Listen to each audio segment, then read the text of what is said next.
Episode की शुरुआत सयाली और सचिन के बीच बातचीत से होती है।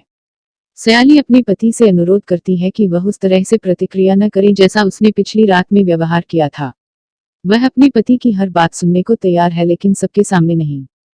जब सचिन अपने काम पर जाने वाला होता है तो उसके पिता परेश उसे रोकते हैं। वह साची से कहता है कि वह नशे की हालत में घर न लौटे। सैशिन का कहना है कि वह ऐसा कुछ नहीं करेगा।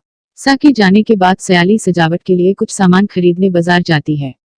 बाजार में उसने देखा कि दिलीप अपनी क्लास छोड़कर कुछ कुख्यात दोस्तों के साथ बात कर रहा है। तुरंत वह अपने भाई से पूछती है कि वह उन शरारती दोस्तों से बात क्यों कर रही थी। दिलीप उसे कुछ तैयार जवाब देता है। जॉय और उसकी पत्नी ने अपनी लड़की को आकाश के साथ तब देखा जब वह उसकी बाइक चला रही थी, लेकिन हेलमेट की वजह से वे आकाश का चेहरा नहीं देख सके। वे दोनों उस लड़के के बारे में बहुत उत्सुक हो जाते हैं और तुरंत रिया के ऑफिस में आ जाते हैं। जब वे रिया से उस लड़के के बारे में सवाल करते हैं तो वह उसके चरित्र पर सवाल उठाए जाने पर क्रोधित हो जाती है। वह अपने माता पिता से नैतिक मूल्यों के बारे में कुछ भी सुनना नहीं चाहती है और उन्हें आश्वासन देती है कि वह ऐसा कुछ भी नहीं करेगी जिससे उन्हें बदनामी हो। जॉय और उसकी पत्नी दोनों अपनी बेटी के व्यवहार से बहुत चिढ़ जाते हैं। दूसरी ओर जब वह रोशनी के साथ योगाभ्यास कर रही थी तब रेणुका सयाली को 2 कप कॉफी बनाने का निर्देश देती है।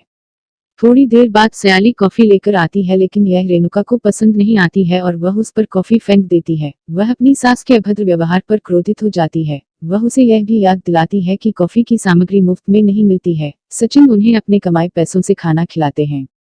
इसी बीच आकाश भी आ जाता है और सयाली के लिए विरोध करता है। उसे आवाज उठाने के लिए कहा जाता है। रोशनी को भी सयाली और उसकी खराब स्थिति के लिए बहुत बुरा लगता है। बाद में आकाश रिया को सयाली के बारे में सब कुछ बताता है। रिया उसे अपनी समस्याओं के बारे में चर्चा करने के लिए सयाली और सचिन को रेस्तरां में लाने का सुझाव देती है ताकि उनके बीच की गलतफहमी दूर हो जाए। आकाश सचिन के पास आता है और रेस्तरां में सचिन को काटता है। सचिन तुरंत सचिन के साथ आने से इनकार कर देता है।